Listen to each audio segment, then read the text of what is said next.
Denver7 News starts right now. Right now on Denver7, millions are in desperate need of help in Puerto Rico. And tonight, the president continues attacks on a Puerto Rican mayor.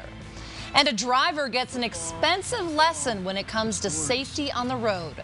But first, after 8 years, it's finally our turn. Rocktober is coming back and the Rockies are set to take the podium. Good evening and thanks for joining us tonight. I'm Molly Hendrickson. Well, the Rockies clinched their spot before they even took the field with St. Louis, beating Milwaukee this afternoon. We have live team coverage for you tonight, covering the game and the fans. Let's start with Allison Mastrangelo. Allison, this is so exciting. It really is such a special night at Coors Field. The Rockies are going to the playoffs for the first time since 2009 after Milwaukee lost to St. Louis today. This was the scene inside the Rockies clubhouse as they watched the final out when the Cardinals beat the Brewers, pushing the Rockies into the playoffs. Rockies jumping up and down with joy, lots of hugging, high fives, dancing, and chest bumps. A little too early for the champagne before the game, but there was lots of it going on right now. An unbelievable moment for the players. The Rockies would go on to play the Dodgers and lose to LA 5-3 though. But that's okay, they're still in the playoffs. Let's go to Jennifer Kovaleski, who's hanging out with the Rockies fans outside Coors Field. Jen, we've been celebrating with confetti in studio. They're still not popping for me. I don't know what's going on, but you tell me how they're celebrating outside of Coors Field. You know what, Alice? We said we were going to do this. The Rockies are in the playoffs. Let's see. Woo! Oh, there we go. Same time. Oh my gosh, that was amazing. Go Rockies. We're in the playoffs. As you just mentioned, the Rockies didn't win, but we didn't have to. And fans, we've got fans. They are excited. Everyone is excited. The game just got out just a few minutes ago. Lots of excited Rocky fans. We caught up with some right after the game. Let's take a listen. The Charlie Blackmon made history too. And the Brewers lost, so the Rockies are in the playoffs. What do you think about that? It's amazing. Go Rockies! Go Rockies! What do you guys think about the Rockies being in the playoffs? Awesome! It's fantastic. It's great for the city, great for fans, great for baseball. Great stuff. All right, now I am joined with another Rockies fan. This is Ellie. She is 5 years old. This is going to be her first Rockies playoff. Can you say go Rockies for us? Let's go Rockies! All right, reporting live at Coors Field. We'll send it back to you guys. You found all the cutest Rockies fans. So cute, Jen. Thank you. Now I'm sure Rockies fans will keep partying all night long in Colorado. Let's go to Rockies insider Troy Rink. He was the Rockies beat writer for 15 seasons. He might be also covered in champagne. Troy, what's the atmosphere like in the clubhouse? It's got to be incredible. Lots of champagne, I'm sure.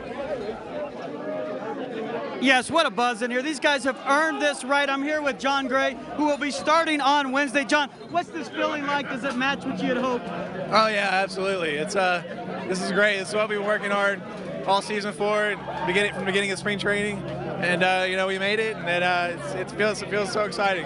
What makes this team so special? Was that moment you realized this was going to be possible?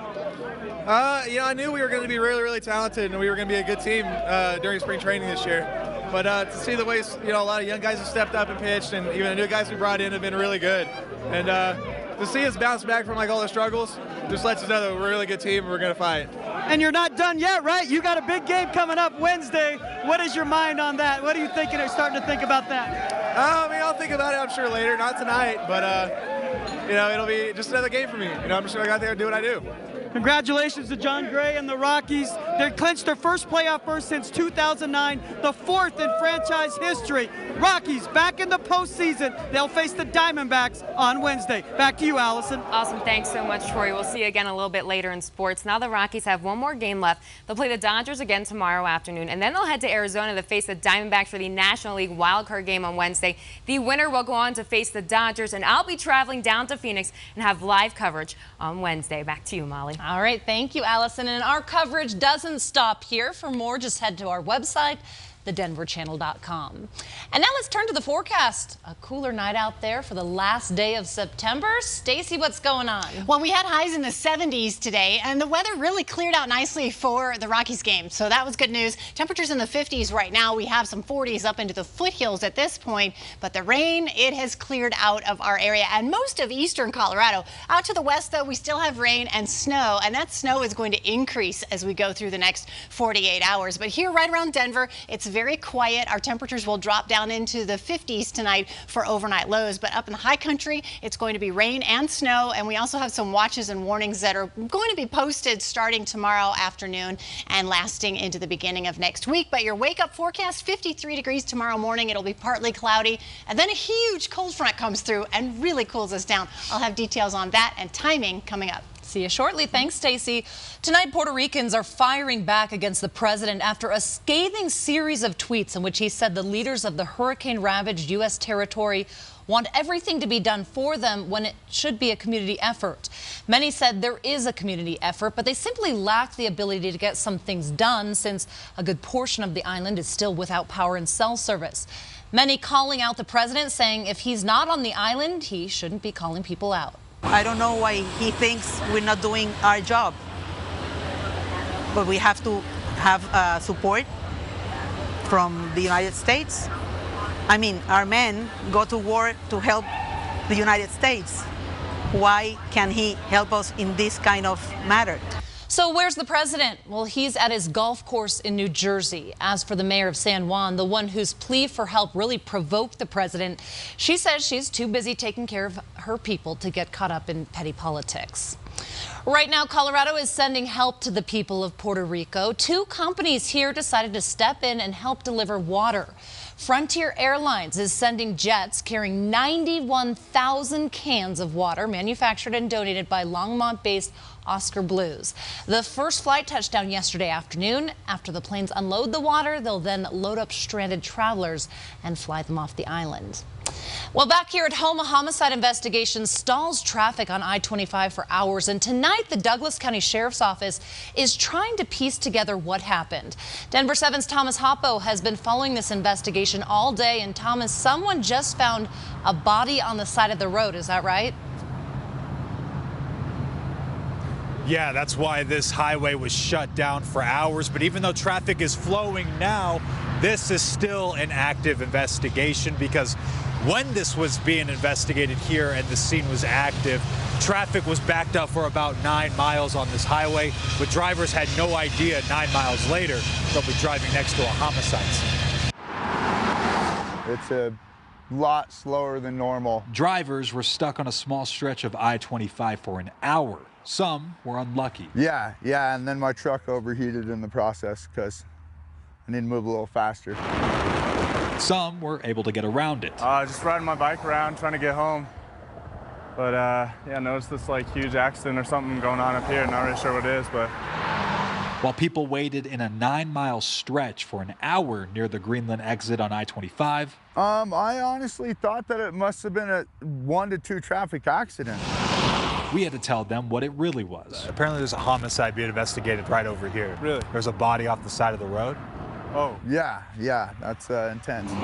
Douglas County Sheriff got a call around 10:30 in the morning of a body off the side of I-25 South. The sheriff's office confirmed with Denver7 that a caller reported a body here with cuts on the hands and possible gunshot wounds. However, the sheriffs can't confirm with us what the cause of death is, only that it's a homicide. After 5 hours, the highway opened back up. But while the sheriff's office is still investigating, some are reminding themselves to be more aware about what's on the road. Yeah, so that makes it a little scary at the same time. I mean, you just never know who you're going to see on the side of the road, what you're going to find. Douglas County Sheriff's Office tell us that they can't tell us much about who the victim is. They say they can't even identify yet whether it's a male or a female, but they say they are following up some tips from some calls about this investigation. Reporting live in Douglas County, Thomas Hoppo, Denver7. We know you'll be on it. Thank you, Thomas. A driver on Colorado Boulevard learned a very expensive lesson about speeding, and it almost cost him his life. Take a look. A crumpled hunk of metal is all that's left of this McLaren after a nasty crash near Dartmouth in Colorado. And we saw that gentleman fly by at least 60, 70 miles an hour, probably accelerating by the time he got here. Witnesses say the driver was flying down Colorado when he lost control near the Wilshire Inn. It hit our curb, flew along the side of the sidewalk, took out a couple trees, damaged a couple cars, and landed in the middle of the street. So we could see the flames, and we were at the bottom of the hill. They were totally shooting up over the trees. Flames completely destroying the $200,000 car. Incredibly, the driver survived.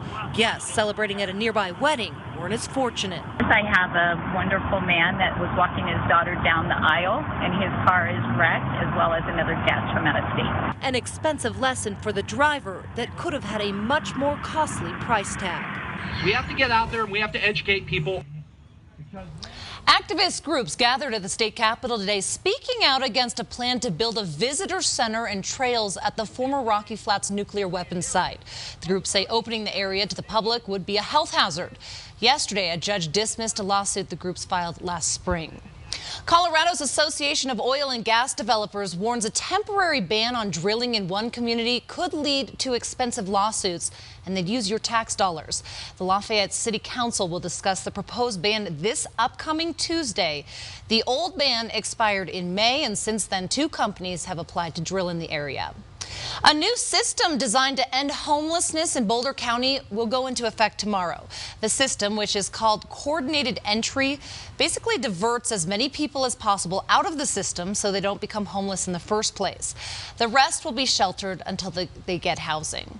A Douglas County detective is getting some help with mobility. Last September, Detective Dan Bright was shot and paralyzed and has since needed a wheelchair to get around.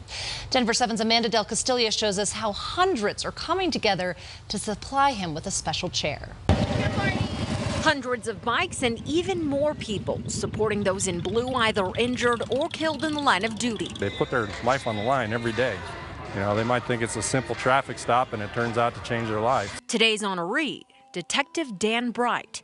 His life changed back in September 2016 when a suicidal man opened fire on deputies. And when you get hurt, you're kind of, you know, you're expendable. Tommy Barella, Bright's friend and colleague, is referring to their line of work. It's not the highest paying job in the world. There's no guarantees. Outside of the office, though, the love and encouragement between law enforcement is guaranteed and was apparent today. If we don't come out and support, a lot of people don't want to come out and show that visible support. Again, be taking care of this young man who was shot. Detective Bright saying that support has given him his freedom and independence back. Honor Run registration fees went straight toward Bright's new Action Track chair. For now, the only way that we can ever repay people back is by paying it forward. I've already got stuff planned. He's talking antelope hunting next week, then fly fishing the week after. Dan's grateful every day he's alive, and now he just wants to live. At Columbine High School, I'm Amanda Del Castillo, Denver7. Great to see. Well, something new could be coming to the top of Pikes Peak, and experts say it could bring thousands of more people to the mountain. And coming up on SPX, the Rockies are going to the playoffs for the first time in 8 years. We'll go live to Coors Field to get the players' celebration and reaction. Plus, it's AFC West rivalry week. Broncos hosting Raiders. Broncos insider Troy Rink breaks down the keys for Sunday's game a little bit later in sports.